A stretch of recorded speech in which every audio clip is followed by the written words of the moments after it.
Buenas noches, mis amados hermanos, Dios les bendiga. Es una bendición estar con ustedes una vez más. Es gratificante, me honra que podamos una vez más aprender de la palabra de nuestro Dios. El tema de hoy vamos a abordarlo de una manera muy especial, pero también no con diferentes citas y diferentes ejemplos, sino quiero que indaguemos juntos una historia que tenemos que asimilarlo la Iglesia del Señor. La Iglesia del Señor lo tiene que asimilar de tal manera que pueda entender su llamado, pueda entender quién es, para qué ha sido formada la Iglesia. Entonces es importante que la Iglesia del Señor, el cuerpo de Cristo, aprenda su llamado y con qué fin es que Dios quiere formar a su Iglesia. Así es que en esta noche quiero dar las gracias a nuestro Dios, vamos a orar, pero antes de orar solamente quiero volverle a dar la información que solamente estamos a 3 semanas de terminar este año. Ha sido un año difícil para muchos, ha sido un año que ha traído muchos cambios, pero que siempre nos afianzamos de la palabra del Señor cuando dice que todas las cosas para los que le amamos son para bien.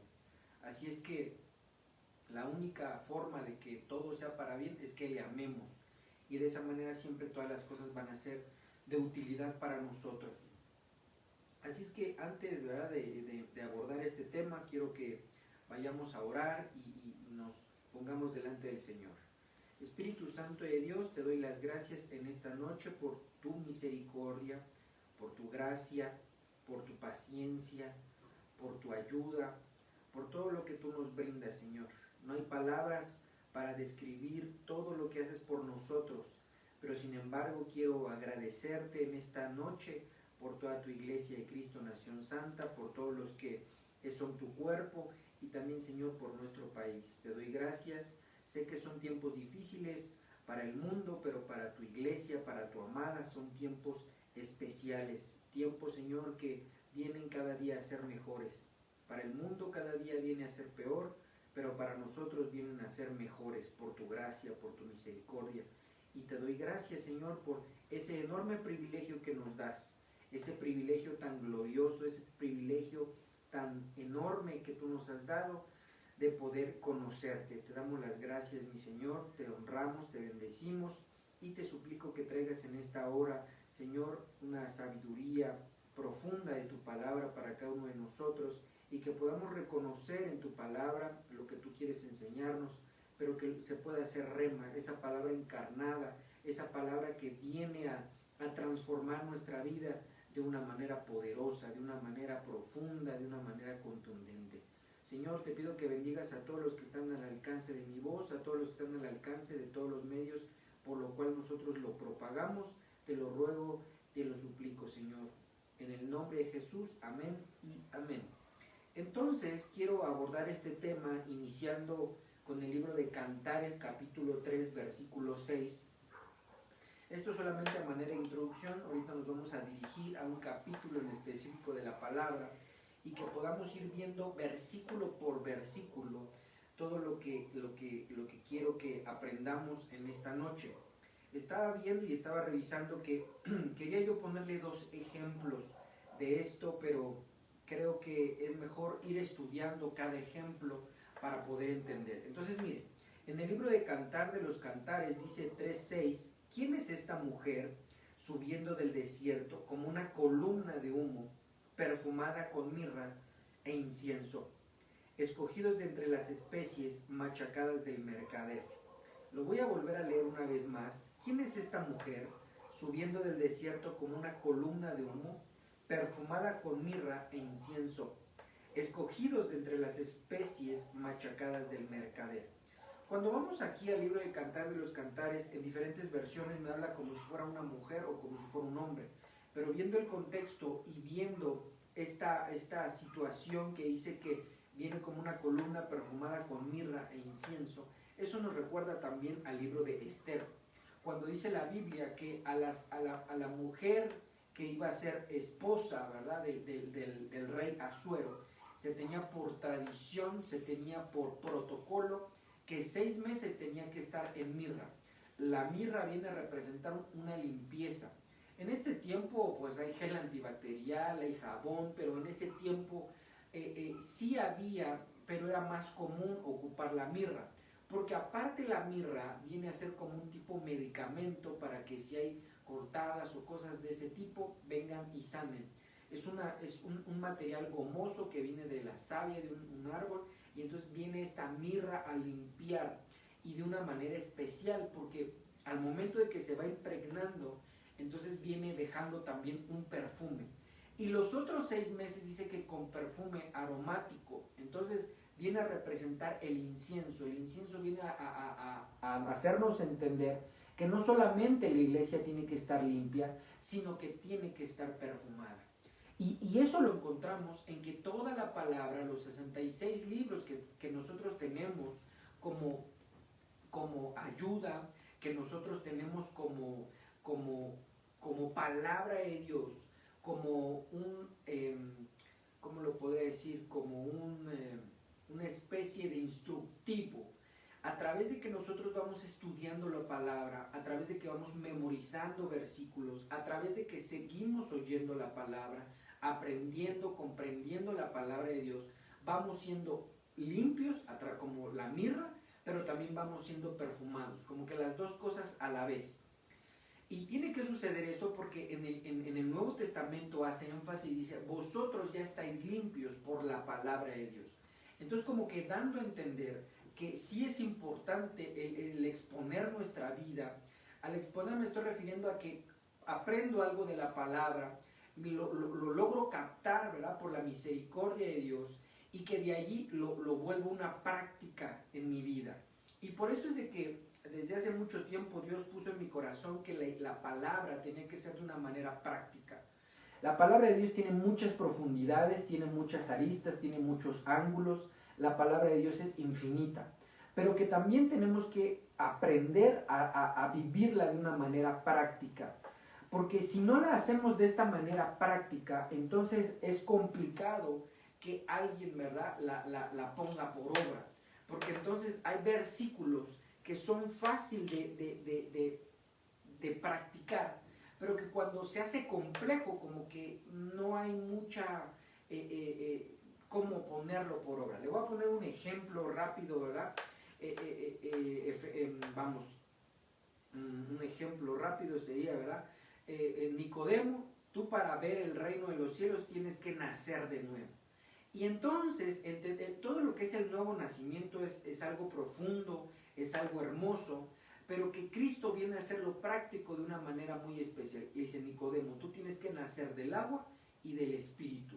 Entonces, como que él, con toda esa sabiduría, Nicodemo, porque era un hombre que sabía la palabra, era un hombre que los israelitas tenían por tradición, aquellos que estudiaban la palabra, a estudiar la Torá, que son los primeros 5 libros de la Biblia, de una manera muy especial. ¿Cómo estudiaban o estudiaban también ellos? A que cada letra de la palabra, cada letra representaba un número. Eso se llama gematría o gematría, que se puede estudiar, pero que ellos lo hacen de una manera muy precisa. De manera que cuando Cristo le dice a Nicodemo, Nicodemo, es que tienes que nacer de nuevo, entonces como que hay un choque en él, y entonces dice, entonces me tengo que volver a meter al vientre de mi madre. Y Cristo de una manera práctica le dice, no, Nicodemo, tienes que nacer del agua y del Espíritu. Es decir, bautismo de agua, bautismo de Espíritu Santo, y tú sigues las 7 etapas del bautismo y vas a poder entrar al reino de los cielos. De manera que entonces tenemos que ver las cosas prácticas. Sí hay que estudiar, sí hay que ser meticulosos en la palabra, sí hay que deleitarnos en estas aguas vivas, sí hay que deleitarnos en este maná, sí hay que deleitarnos en esta miel, pero sí tenemos que hacerlo también de manera práctica, porque si no lo ponemos por obra, de en vano, ¿verdad? No serviría de nada. Entonces, entendiéndose esto, quiero hablar en esta noche, empezar a hablar acerca del misterio de Isaac y Rebeca. Isaac y Rebeca, usted conoce la historia, ¿verdad? Empezamos con la historia de Abraham, que Abraham no podía tener hijos juntamente con Sara. Abraham anhelaba tener un hijo, y yo me recuerdo que el día viernes, ¿verdad? Hablé en algún momento que Isaac no quería tener hijos por satisfacción propia.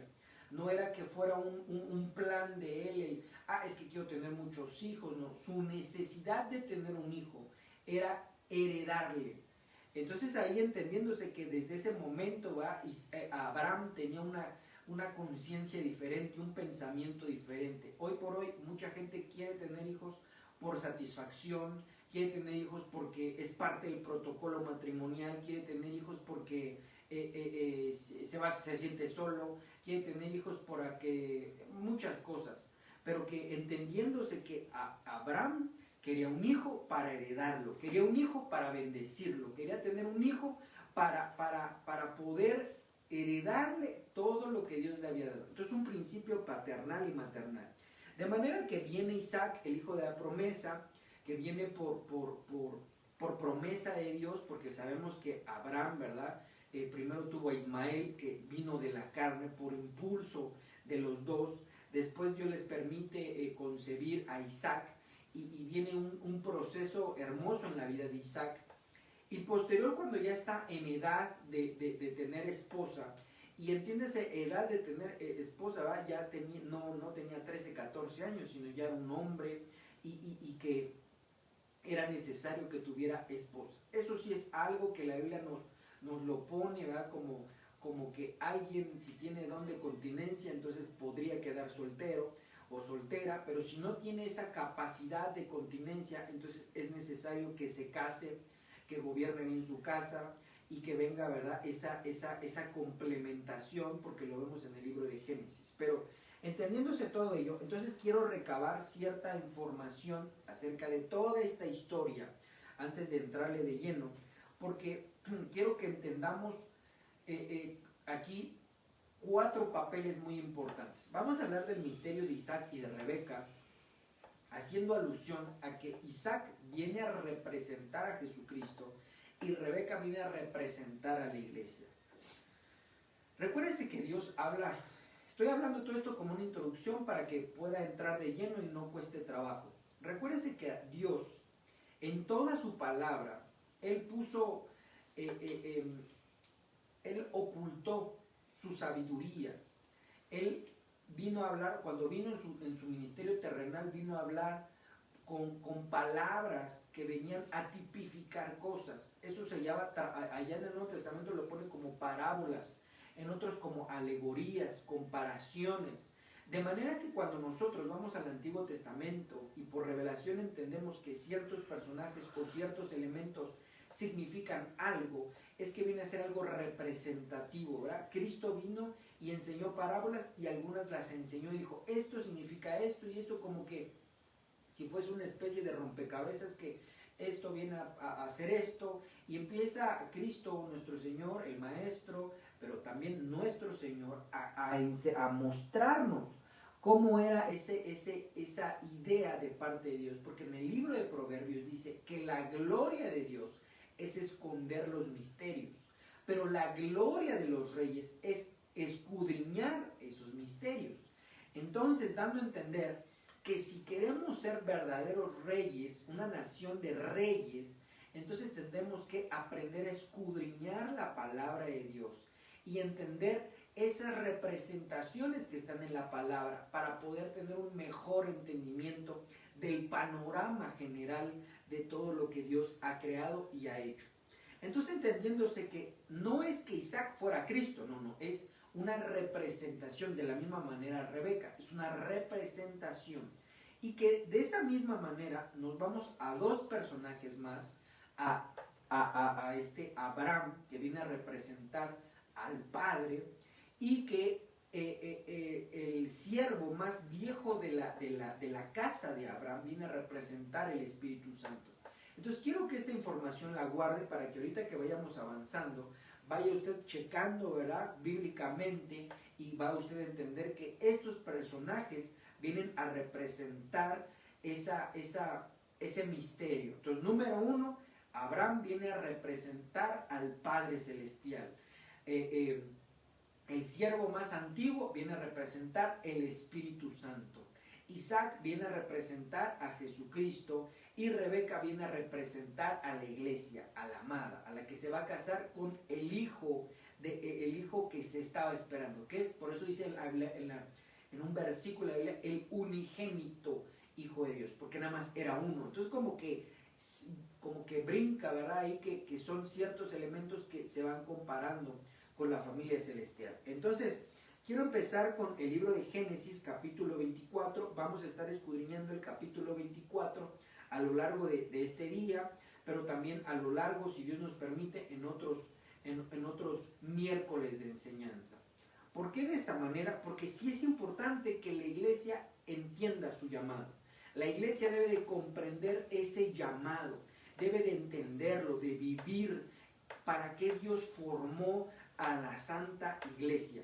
Se escucha medio raro, ¿verdad? La Santa Iglesia, pero es que Dios quiere una iglesia pura, santa, sin mancha, sin arruga, y eso viene a representar cosas muy hermosas, pero que sí la iglesia debe de comprender, porque si no, entonces la iglesia se convierte en un ente que no tiene un objetivo claro. Quiero para especificarme por qué quiero mostrar esto, es que, ¿cómo lo explico? Mire, mucha gente, mucha iglesia, cree que el objetivo es ser ricos, pero ese no es el objetivo. Otra porcentaje de la iglesia, su objetivo cree que es ser predicadores. Tampoco ese es el objetivo. Sí hay que predicar, pero no es el objetivo. Otra porción de iglesia, su objetivo es estar feliz, contento con toda la familia. Y es parte, pero no es el objetivo completo. Otra parte de la iglesia quiere ser salva. Bendito Dios, lo obtiene, pero ahí no se acaba esa carrera o no se acaba ese conocimiento. Otro porcentaje anhela y desea ser sano, pero no solamente es eso, sino que ¿cuál es el llamado? ¿Cuál es el propósito que Dios especificó para la iglesia? ¿Para qué Dios formó tanta gente? ¿Por qué Dios le dio espíritu? ¿Por qué Dios le dio hálito de vida a miles de millones de personas? Para que escogieran ser, porque Dios nos escogió, pero también hay un libre albedrío de recibir a Cristo como Señor y Salvador, y hay también el libre albedrío de que se convierta en la novia, que se convierta en la amada.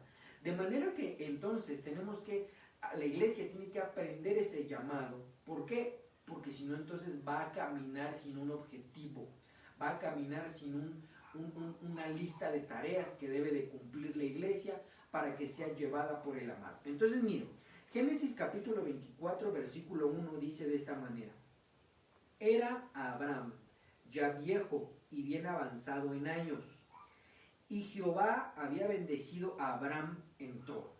Entonces, ¿por qué hasta el versículo, en el capítulo 24, versículo 1, en la palabra de Dios, Dios hace énfasis en que Abraham ya es muy viejo y avanzado en años? Vamos al paralelismo. El Padre, ¿verdad?, es viejo, muy viejo. Él es eterno. Y vea cómo lo dice, Abraham ya viejo. Como que se da a entender que ya es una persona de la tercera edad. Pero dice, y bien avanzado en años. O sea, como que hace un énfasis. Entonces, de ahí vamos empezando ese paralelismo, esa especie de unión entre la alegoría y lo que viene a representar. Versículo 2. Y dijo Abraham a un criado suyo. Criado se refiere a una persona que está al servicio. Y el Padre, el Hijo, el Espíritu Santo están al servicio de ellos mismos. Pero también al servicio de todo lo que Él quiera hacer. De hecho, la Biblia, ¿verdad?, nos dice que Él nos ayuda, Él nos bendice, Él pelea nuestras batallas. Entonces Él viene a servirnos. Y se escucha ahí medio raro, pero Él vino a servir, no para ser servido.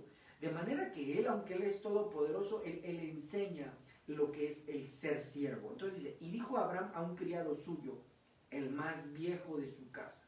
Entonces, entendiéndose, hermano, que si Abraham, ¿verdad?, figura del padre, entonces viene y dice, o el criado suyo, el más viejo de su casa. El más viejo de la casa celestial, pues es juntamente el Espíritu Santo, juntamente con Jesucristo. La Biblia dice que en el principio no había nada, en el principio era el Verbo y el Verbo estaba con Dios. De manera que Padre, Hijo y Espíritu Santo eran uno solo, un ejad, que viene de la palabra unión o uno, ejad, en hebreo, que quiere decir indivisible. De manera que antes de que se creara todas las cosas, antes de que Dios creara universos, antes de que Dios creara la sabiduría, antes de que Dios creara la iniquidad, la maldad y todo lo que Él hizo, estaba el John, que es la cuadridimensión de Dios, que es el tres en uno, la esencia increada, y que de allí viene Él mismo a crear, ¿verdad?, tres personas en una, Padre, Hijo y Espíritu Santo. Entonces dice, el más viejo de su casa, que era el que gobernaba en todo lo que tenía.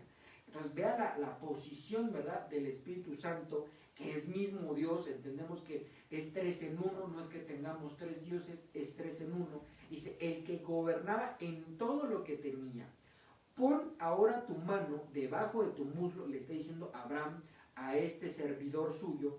Verso 3, y te juramentaré por Jehová, Dios de los cielos y de la tierra, que no tomarás para mi hijo mujer de las hijas de los cananeos, entre los cuales yo habito.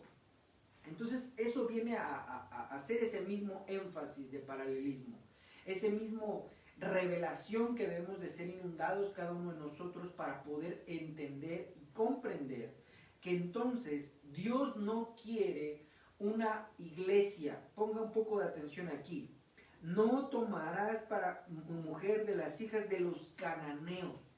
No tomarás mujer que esté en, ¿cómo lo digo, hermano?, en una idolatría, que no viva conforme a la ley de Dios, que no viva de una manera vana, que no viva de una manera santa. Entonces sí viene a representar a la iglesia, y ahí viene esa necesidad de que la iglesia debe de identificar su posición. Al momento de identificar su posición, entonces viene ya esa lista de tareas que debe de prepararse la novia. Sabemos que Cristo vino y dio su vida por la iglesia, ¿verdad? Dice que así vosotros, maridos, amar a vuestras mujeres como Cristo amó a la iglesia. Entonces Cristo vino y se dio enteramente por la iglesia, pero entiéndase esto, que la iglesia, ¿verdad?, es aquella que acepta a Cristo como único y suficiente Salvador. Pero en el libro de Cantares viene y hace una alusión a las diferentes posiciones que va a obtener esos que recibieron salvación. Y dice, muchas son las doncellas, y viene a reducir el número y dice, un poquito menos son las concubinas, pero una es la amada, la paloma mía, la perfecta mía. De manera que entonces nos viene a dar a entender que de todo el cúmulo de gente desde hace más de 2000 años que ha recibido a Cristo Jesús como único y suficiente Salvador, no todos son novia. Son salvos, gloria a Dios, son parte del edificio espiritual, bendito sea el nombre del Eterno, pero no vienen a ser todos iglesia.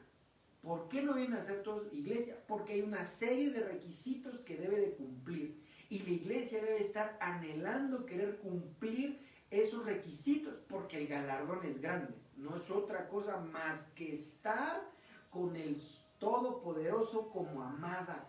La Biblia nos enseña que el Señor va a estar en su trono juzgando las naciones, pero cuando entendemos que las naciones no se refiere a este mundo, por eso ahí hay una doctrina que dice que Dios va a hacer aquí todo nuevo, y no. Él dijo, mi reino no es de este mundo. Entonces Él va a regir con barra de hierro las naciones, pero no se refiere a las naciones terrenales, se refiere a todo el cúmulo de universos que el Señor ha creado. Se escucha un poquito y medio raro, pero hay pruebas de que el Señor Él gobierna, pero el Hijo, el Padre ahorita está gobernando, pero el Hijo es el que va a gobernar para todas las naciones eternamente y para siempre. Entonces cuando la gente dice, ¿verdad?, que hay extraterrestres y esto y el otro, tendríamos que asentar muy bien eso, Porque sí, el Señor ha creado múltiples y millones de creaciones, sí no estamos solo en el multiuniverso, pero el que gobierna sobre todos los universos es el Dios Todopoderoso. De manera que Él va a gobernar, pero va a gobernar, recuérdense que por tradición, y eso Dios lo hizo, amado hermano, para que entendiéramos lo celestial. Cuando entendemos un poquito lo terrenal, entonces vamos a poder entender un poquito lo celestial. Terrenalmente, un gobernante, y lo vemos en muchos presidentes, no puede ser presidente, no puede ser rey, a menos que esté casado, ¿verdad? ¿Por qué? Porque va a necesitar una ayuda. Y eso, hermano, las naciones lo copiaron de la ley del Señor, y la ley del Señor la dejó escrita para que entendiéramos lo celestial. Entonces Cristo cuando gobierne con vara de hierro, cuando Cristo esté ahí, amado hermano, gobernando, entonces la amada, la única, la paloma mía, la perfecta mía, va a estar al lado de él gobernando. Que todas las naciones, hermano, entonces es un privilegio que la iglesia debe de anhelar. Espero que por misericordia de Dios podamos entender que la iglesia eres tú, amado hermano, independientemente de si seas hombre o seas mujer. La iglesia la conforma todo aquel que anhela estar con Cristo. Y a lo mejor a los varones puede costar trabajo decir, ay no, pero ¿cómo si yo soy hombre? Hermano, es que no, es de una manera simbólica. Ahí va a estar la amada, el cúmulo de gente que le creyó, que se esforzó, que se limpió, entonces va a estar gobernando juntamente con Cristo. Entonces esto es algo hermoso. Entonces dice, no tomarás para mi hijo de las mujeres de los cananeos. Entonces de plano tenemos que dejar toda clase de enseñanzas cananeas, egipcias, terrenales.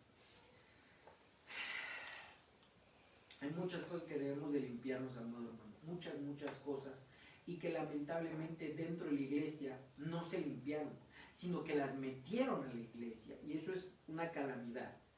Miren, yo generalmente no hago eso, pero creo que esta vez lo amerita para dar un ejemplo acerca de ello.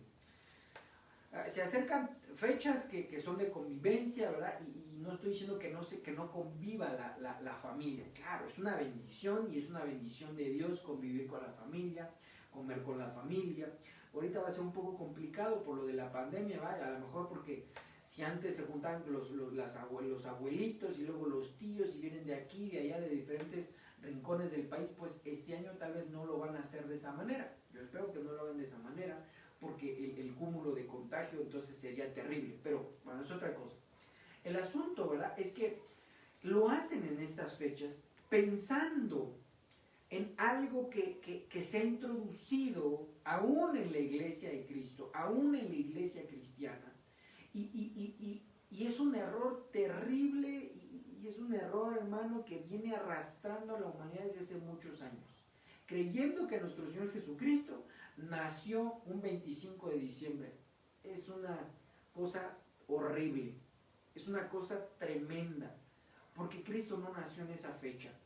Y bíblicamente, hermano, lo hemos estudiado, lo hemos avanzado, lo hemos estudiado de alguna manera, porque como que así, ¿verdad?, que digamos, uy, qué estudiosos, pues no, tampoco. Pero sí es importante entender que en dos fechas son las que nos arroja la palabra del Señor. En dos fechas es que, eso es toda una cosa, hermano, que yo espero en el Señor que nos dé fuerza para que podamos hacer una serie de videos, de enseñanzas que van a mostrar muchas citas bíblicas, para que no se piense que es una imposición, sino que está escrito en la palabra. Entonces, nada más quiero mencionarle estas dos fechas.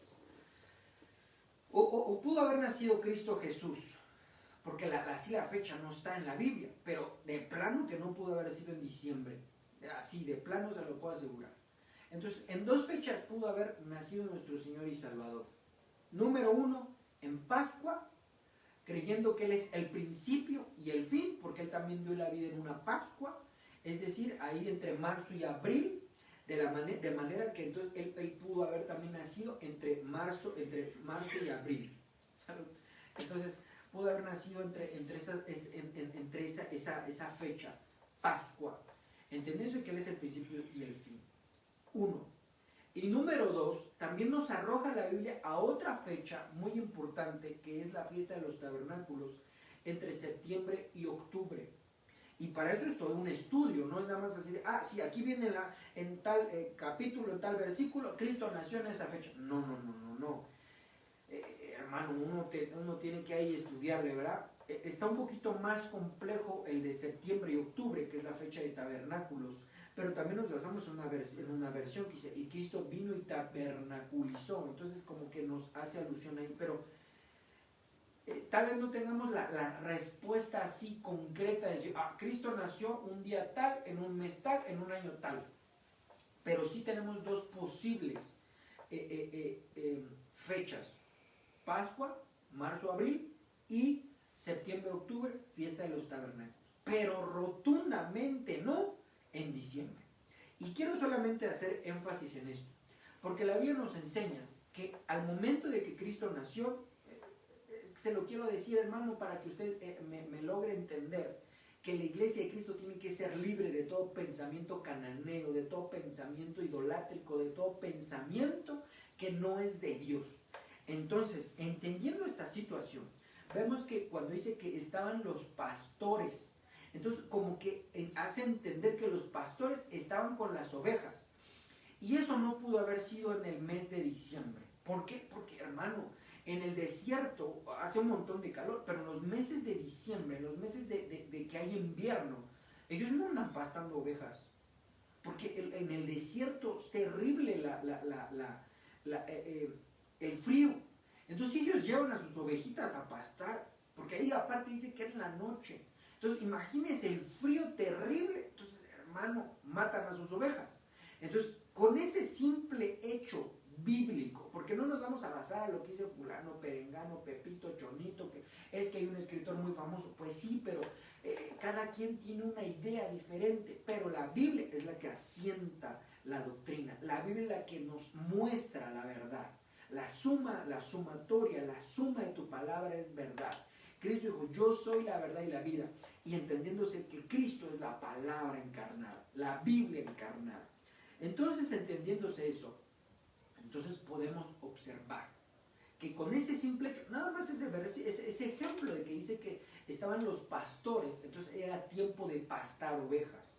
Y todavía en la fecha de tabernáculos posiblemente sería que estuvieran pastando septiembre-octubre. Todavía no llega el invierno. Entonces, ahí en lo que es primavera, como que podría ser más. Pero hay esas dos fechas, pero mucho menos, hermano, en diciembre. Y menos el 25 de diciembre. Pero cada quien, ¿verdad? Tenemos que enseñar y mostrar que Cristo no nació en esa fecha. Entonces todo el mundo, ¿verdad? Todo el mundo está ahí celebrando, ¿verdad?, aparentemente el nacimiento de Cristo. Disculpe, pero eso es una ignorancia terrible y tremenda. Y ignorancia es algo que se ignora, algo que no se sabe. Entonces el mundo entero, ¿verdad?, en general, y aún mucha iglesia, ignora y come y bebe. Está bien, pero el propósito es la diferencia.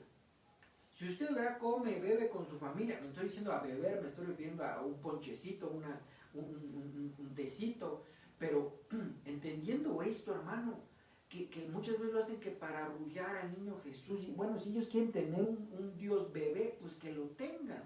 Pero nosotros tenemos un rey soberano que creció, que la Biblia nos enseña que él ha llegado a ser un giborín, un hombre poderoso. Entonces, hermano, si alguien quiere estar arrullando a un niño Dios, pues que lo haga. Pero entonces observamos que aún mucha iglesia de Cristo, tal vez ya no lo arrulla, pero festeja eso como la natividad, el nacimiento de Jesucristo.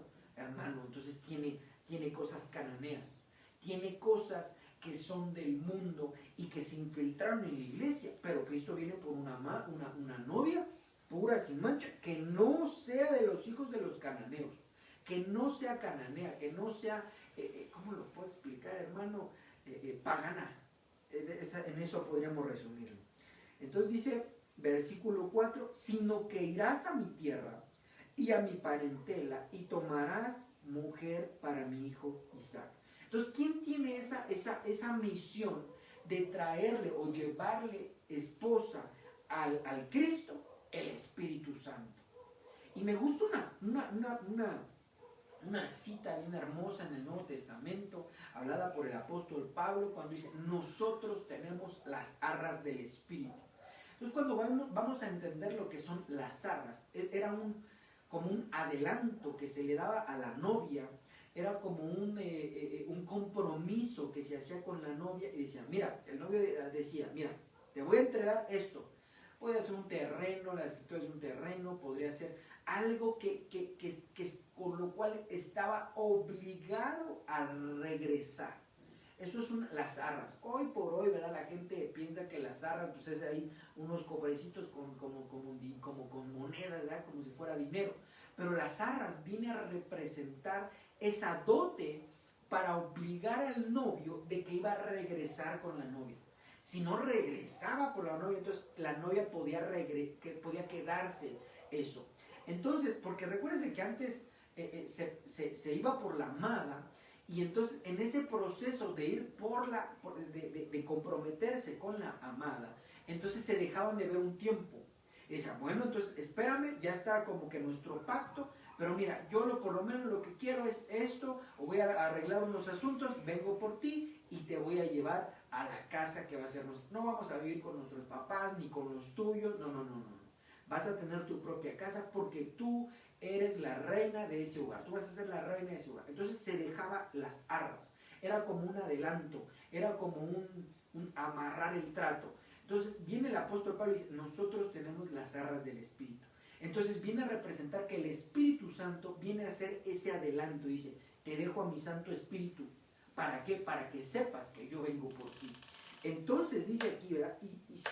Sino que irás a mi tierra y para entrar y tomarás mujer para mí. Entonces el Espíritu Santo tiene esa tarea de estar buscando en la tierra, de estar buscando dentro de la iglesia a esa novia, a esa amada, que por primer requisito no es cananea, no es pagana, es alguien entregado al Señor. Puede ser hombre o puede ser mujer, ya lo había enfatizado. Entonces está buscando el Espíritu Santo y diciendo, oh, pero mira, no has considerado a Iglesia de Cristo, Nación Santa, a Pepito.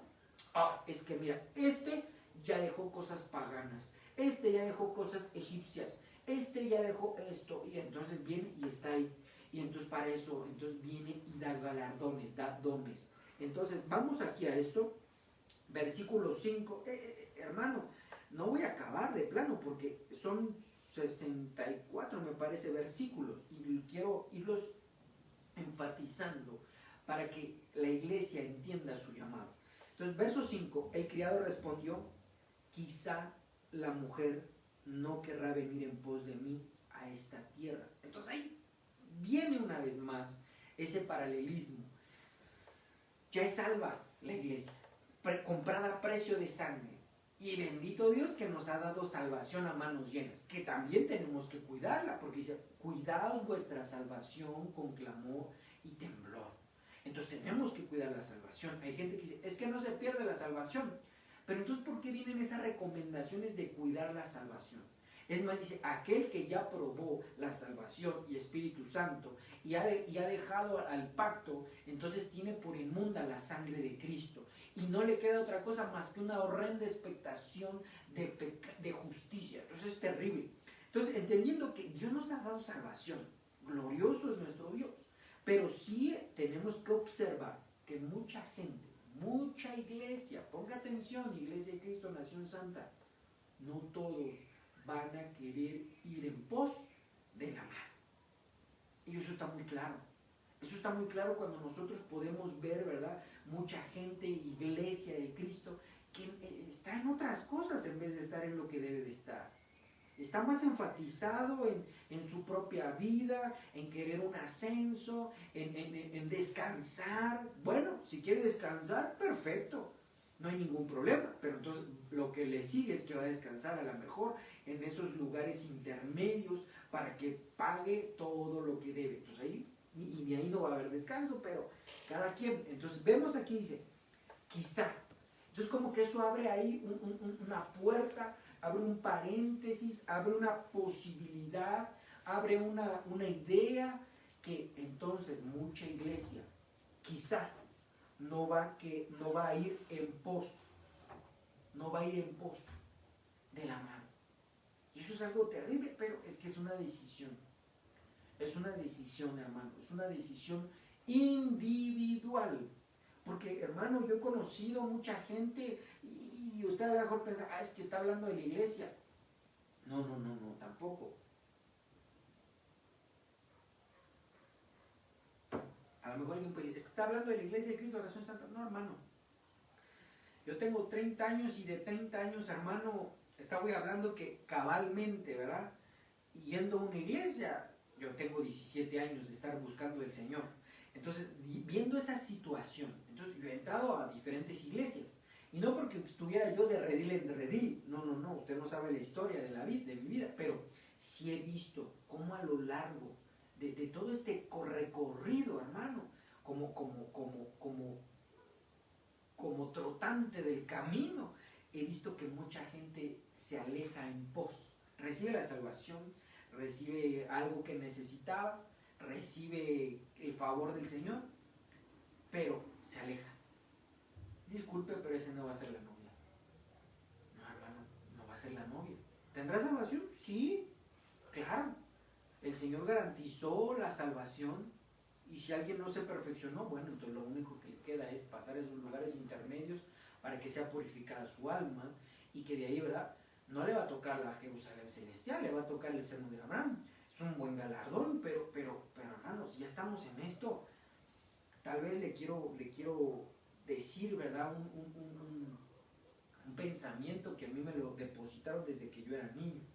Y a mí me enseñaron y me dijeron, mira, cuando tú vas a la escuela, tú te tienes que parar temprano. Y entonces me empezaron a decir, ¿a qué hora te levantas? No, pues yo me levanto a las 7 de la mañana porque a las 8 pues ya tengo que estar en la escuela. Ah, bueno. Entonces mira, si te levantas a las 7 de la mañana, ¿y a qué hora sales de la escuela? Porque le estoy diciendo que me lo hicieron cuando era niño. Entonces, salgo a las 12:30. Bueno, ¿cuánto tiempo te pasas ahí? Bueno, entonces desde las 8, 9, 10, 11, 12:30. Pasas 4 horas y media del día en la escuela. Pero si le sumamos, ¿verdad? Que te paras desde las 7 de la mañana, entonces 8, 9, 10, 11, 12, estamos hablando de 5 horas y media. Que todos los días vas y te paras, te bañas, te desayunas, vas a la escuela y luego después de ahí 12:30, a lo mejor un poco de tiempo de recreo, y haces tarea. Entonces a mí me dieron esta idea que hasta el día de hoy no se me olvida y entonces me dijeron, bueno, entonces, si tienes que hacer ese mismo proceso, ¿verdad? Todos los días de estar parándote temprano, vas, haces tus tareas, escuchas al maestro, sacas tus libros, cargas tus libros y todo ese proceso. Entonces me dijeron, bueno, entonces, ¿qué es mejor? ¿O sacas un 10 o sacas un 6? Y le dije, pues un 10. Pues claro, porque estás haciendo el mismo proceso, el mismo, todos, un niño de 10 y un niño de 6, un niño de 8 hace el mismo procedimiento. A lo mejor alguien estudia un poquito más, un poquito menos, pero al final de cuentas es el mismo proceso. Entonces, lo voy a trasladar, ¿verdad? A lo mejor a la iglesia, porque ¿qué debo de hacer para heredar la vida eterna? Buscar del Señor. ¿Qué debo de hacer para heredar la vida eterna? Estudiar de su palabra. ¿Qué debo de hacer para hacer esto? Y entonces viene ahí lo que debemos de hacer, y lo hacemos con gusto. Pero entonces, hermano, ¿qué es preferible? ¿Estar en el seno de Abraham? O entonces ir al galardón más glorioso que es ser la novia, la amada, la escogida, la cual se va a desposar con Cristo. Entonces ya es decisión de cada quien, pero el esfuerzo va a ser prácticamente el mismo. Yo sé que a lo mejor el de 6 no va a orar, este sí está orando, pero digamos, el proceso es muy similar. Todos van a la iglesia, van a aprender, van y alaban, van y danzan, pero a lo mejor alguien no quiere deshacerse de cosas. Entonces, sí es importante, hermano, que entendamos esto. Entonces, miren, dice, quizá la mujer no querrá venir en pos de mí a esta tierra. Quizá. Y ahí abre ese paréntesis. Entonces, volveré pues tu hijo a la tierra de donde saliste, verso 6. Y Abraham le dijo, guárdate que no vuelvas a mi hijo allá. Entonces, nos hace entender que Cristo tiene que estar en el reino celestial. Entonces ahí viene aquí viene esta cosa.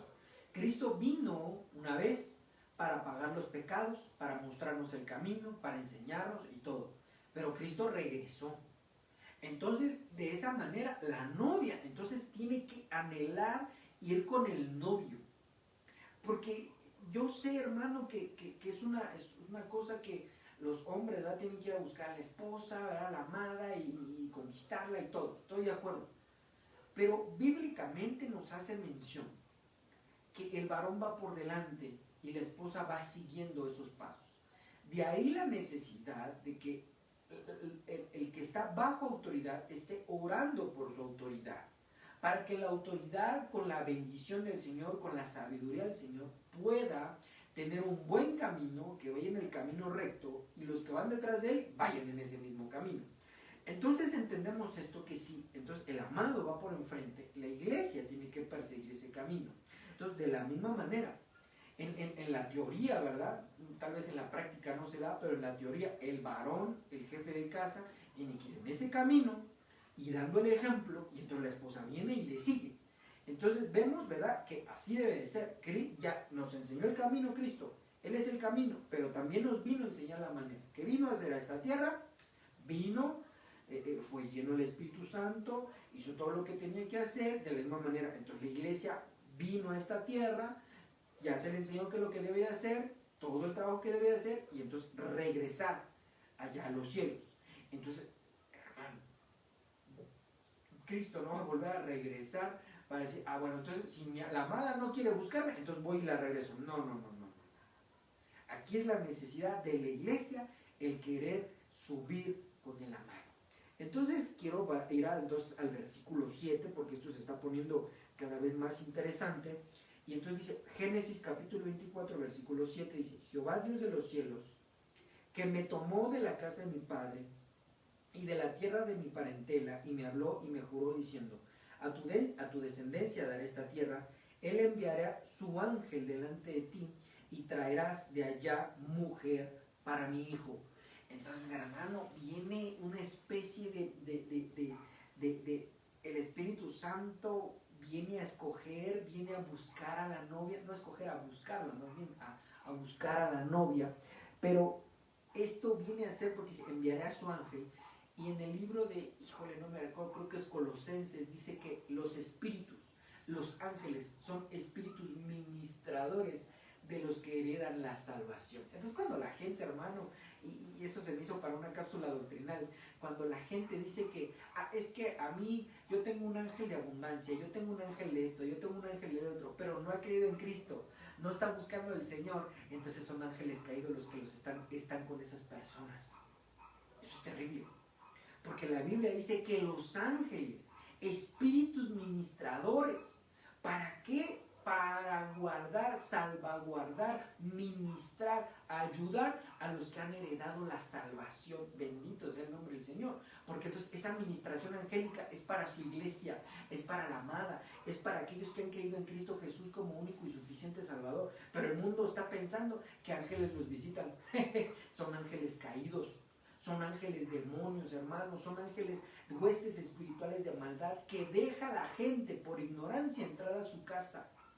Y que a lo mejor es que le pedí dinero y me lo trajo, sí, pero revisa tu campamento, cómo está la situación, cómo está tu casa. Hay enfermedades, tal vez te llevó dinero, pero se lo van a cobrar a los chinos. Entonces dice aquí, enviará a su ángel adelante y traerá de allá mujer para mi hijo. Entonces los ángeles, hermano, están allí. ¿Para qué? Para también ayudar y estar ahí para como empujar a la iglesia. Pero el objetivo es Cristo. No vaya usted a postrarse delante de un ángel. No, Dios nos libre. Lo vemos en el libro de Apocalipsis con Juan. Y Juan le dice, no te arrodilles. Le dice un ángel, oye Juan, no te arrodilles, soy consiervo tuyo. De ti, de tus hermanos los profetas. Entonces, hermano, por favor, nosotros no vamos a estar ahí idolatrando ángeles, no, de ninguna manera. Que el Señor reprenda todo ese tipo de situaciones. Pero sí es importante que nosotros entendamos que viene una administración angélica para la iglesia. Y a la par vienen ministros, llama de fuego, que son la litera de Salomón, 60 valientes que están ahí cuidando, resguardando a la novia. Entonces, esto es glorioso. Versículo 8. Si la mujer no quiere venir en pos de ti, serás libre de este mi juramento, solamente que no vuelvas allá, mi hijo. Como que viene a hablar lo mismo que ya hemos dicho, ¿va? Entonces la novia tiene que subir, Cristo ya no va, viene, pero a poner el reino en orden, a castigar a todos los que tienen que ser castigados, pero la novia que está interesada, entonces va a ir con él. Versículo 9. Entonces el criado puso su mano debajo del muslo de Abraham su señor y le juró sobre este negocio. Hubo un pacto, ¿verdad? Y un consenso, y eso lo sabemos. El padre hizo toda ¿cómo se puede decir? El plan divino. Viene, se lo muestra al Espíritu Santo, se lo muestra a Cristo, y entonces empiezan con ese plan, porque está escrito en la palabra. Si dos no se ponen de acuerdo, no andarán en el mismo camino. Entonces ellos se pusieron de acuerdo, ¿verdad? Bien, versículo 10. Y tomó el criado 10 camellos de los camellos de su señor, y se fue, tomando toda clase de regalos escogidos de su señor, y puesto en camino, llegó a Mesopotamia, la ciudad de Nacor. Entonces, yo creo que me voy a quedar aquí, nada más me voy a quedar aquí refiriéndome a que voy a explicar este versículo, me voy a quedar en el versículo 10, y si Dios nos permite, entonces la próxima semana estaremos haciendo seguimiento a esto, ¿verdad? Pero Dios dirá qué es lo que sigue. Pero mire, entonces versículo dice, entonces el Espíritu Santo, ¿verdad? Figura de ese siervo, el Espíritu Santo viene y toma 10 camellos. Y los camellos son figura de ministros. Hay muchas cosas en que me estoy basando para ello, pero solamente quiero darle unos ejemplos de las similitudes del cabello y de los camellos y de los ministros. El camello es un animal rumiante, entonces quiere decir que el ministro es un ser, un hombre o una mujer, dependiendo, ¿va? Que va a rumiar la palabra del Señor. Es decir, está meditando. El meditar, no, mi mente en blanco, no. Meditar es estar pensando en la palabra del Señor. La gente hoy en día está acostumbrada a, según meditar y poner su mente en blanco y que viene alguien y le habla. No, eso, hermano, eso es una práctica oriental que se la vinieron a enseñar los ángeles caídos a las hijas de los hombres, y les enseñan hechicerías, quiromancia y abrir portales al mundo celeste. Pero el mundo celeste, hermanos, donde habita toda multitud de seres espirituales de maldad. Entonces, cuando la gente medita de esa manera, de que pone su mente en blanco, que se recuesta y que según está pensando y le empiezan a decir, mira, empieza a imaginarte un arbolito y todo, ese tipo de prácticas, lo que están haciendo es abrir portales al mundo espiritual de maldad. Pero entonces dice aquí, entonces el rumiante está meditando en la palabra. Lo siguiente, ¿verdad?, es que toma mucha agua porque tiene que estar... la joroba no tiene agua, es una joroba de grasa, pero en toda su extensión corporal el camello toma mucha agua cuando puede. ¿Para qué? Para tenerla de reservorio, de reserva. Entonces los ministros tienen que tener una reserva de la palabra. El agua es la palabra. De otra cosa, ¿verdad? Estamos hablando que a ellos su fortaleza es el desierto. Entonces, cuando la iglesia pasa el desierto, entonces los ministros tienen que estar ahí. El ministro tiene que estar a la par de la iglesia que está pasando prueba. ¿Por qué? Porque va a ser su refuerzo, va a ser su refugio. Hay gente que dice, no, yo todas las puedo, o por pena, ¿verdad? No busque ese apoyo ministerial. No, hermano, por eso Dios mandó ministros, por eso Dios mandó camellos, para transportar a la novia en ese desierto. Entonces, sí es importante ver los paralelismos, pero hoy no me quiero estacionar en eso. Entonces, tomó 10. Ya 10, hermano, ya es algo muy, muy sospechoso, ¿verdad? Hablando de 5 y 5, 5 ministerios y 5 ministerios, estamos hablando de las manos del alfarero. Entonces dice, tomó 10 camellos. ¿Para qué? Para transportar a la novia, para transportar a la amada, porque se los llevó, pero ahí viene, de regreso, usted lo va a ver, ¿verdad? En los versículos siguientes, transporta a la amada, pero también transporta galardones. Entonces esto es algo bien hermoso. Se fue tomando toda clase de regalos escogidos, no cualquier regalo, regalos escogidos de su Señor. Y de ahí viene la administración de los 18 carismas del Espíritu Santo. Entonces la amada va a recibir dones, regalos escogidos. ¿Cuáles son estos? Los 18 carismas del Espíritu Santo. Los 18, no me estoy refiriendo que una persona va a tener los 18 solamente los tuvo Cristo. Pero sí es importante que toda la iglesia, cada persona que está dentro de la iglesia, aun los niños, los ancianos, todos hermanos, por lo menos debería tener un carisma del Espíritu Santo. ¿Por qué? Porque en completo es la amada. Y hay mucha gente que se quedó atorada ahí. Se quedó atorada. Nada más recibió las lenguas del Espíritu, ni siquiera el diverso género de lenguas. Recibió las lenguas del Espíritu. Pero hay 18 carismas del Espíritu Santo que tenemos que aprender, tenemos que reconocer, tenemos que recibir y tenemos que ponerlos por práctica para edificar a todo el cuerpo. Entonces sí es importante esto, hermano, que la iglesia sepa que el Espíritu Santo tomó, ahí está, hermano, la figura de que los ministros no son por dedazo. Los ministros, hermano, no son porque yo quiero ser pastor, yo quiero ser profeta, yo quiero ser evangelista. No. Quien los tomó fue el Espíritu Santo. ¿Pero de dónde los tomó? De su Señor, hermano. ¿Quién tuvo los 5 dones operando en él? Cristo Jesús. Operó como apóstol, operó como profeta, operó como evangelista, operó como maestro, como pastor, hermano. Él operó en esos 5. Entonces no hay humano que se pueda comparar con Cristo. Entonces por eso él viene y entonces a uno le da el ser apóstol, a otro le da el ser pastor. Y entonces dentro de ese cúmulo, como Cristo, no le podemos llegar, hermano, ni a las sandalias, ni al polvo de las sandalias. Entonces viene esa administración quíntuple. Porque Cristo sí lo hizo aquí en la tierra, pero dijo, yo me voy para hacer morada, ahí les dejo el Espíritu Santo, y entonces él dejó esos 5 domas, esos 5 regalos hechos hombre, esos regalos en forma de hombre y mujer. ¿Para qué? Para bendecir a su pueblo. Entonces, hermano, esto es algo hermoso, que la iglesia tiene que estar entendiendo, que tiene que ser capacitada, que tiene que ser ministrada, que tiene que ser, me gusta esa palabra, desempiojada, liberada, desenchamucada. ¿Por qué? Porque se va a presentar delante del Rey de Reyes y Señor de Señores.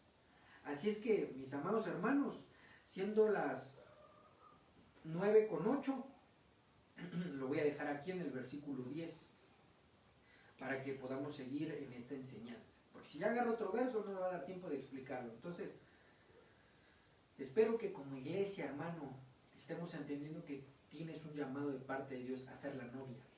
Pero tienes que dejarte capacitar, tienes que dejarte ministrar. ¿Para qué? Para que puedas alcanzar ese enorme y dichoso privilegio que es ser la amada del Señor. Entonces vamos a orar en esta noche y nos despedimos por hoy. Ya el Señor nos dirá cuándo volvemos a predicar de esto, de enseñar, y vamos a orar. Espíritu Santo de Dios, te ruego por la vida de cada uno de mis hermanos y mis hermanas. Te ruego, Señor, que haya esa iluminación, haya esa revelación de que tú, Señor, has comprado con precio de sangre a tu iglesia, a tu amada. Yo sé que, y está escrito, que tal vez muchos no van a querer ser novia, pero yo espero que en tu bondad y misericordia, Señor, la más grande cantidad, Señor, el mayor porcentaje, conforme a tu misericordia, conforme tú lo hayas establecido, que la Iglesia de Cristo Nación Santa, Señor, alcance esa meta y ese galardón. Te lo ruego, mi Señor. Te suplico que hagas esa obra de milagro y que mis hermanos y hermanas, Señor, que oigan esta palabra y que los que lo van a oír en el futuro puedas tocar su corazón y que entiendan su llamado a ser esa novia, a ser esa escogida, y que es un enorme privilegio, pero que ese enorme privilegio, Señor, lleva la obligatoriedad de ser ministrada, de ser limpiada, de ser cambiada, de ser transformada para poder bendecir a tu amado, para que se complementen como está escrito en tu palabra. Te doy las gracias por tu revelación, por tu enseñanza. Bendice a todo aquel que escuche esta predicación, esta enseñanza, y que pueda querer tener hambre. Trae esa hambre y sed de tu palabra para que juntos podamos seguir aprendiendo. En el nombre de Jesús te lo ruego. Amén y amén. Los bendigo, mis amados hermanos. Que el Señor sea con cada uno de ustedes. Nos vemos el próximo sábado, ¿verdad?, en las clases presenciales. con las medidas que el gobierno nos ha impuesto, y el día domingo, si Dios nos permite, y le ruego que estemos orando, ¿verdad?, para que Dios atenúe esta situación.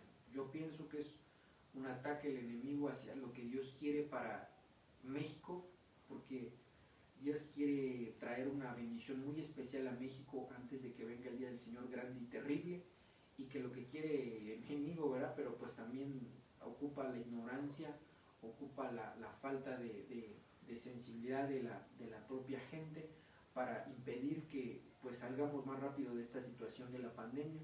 Así es que estemos orando, mis amados hermanos, se los ruego ahí en su oración.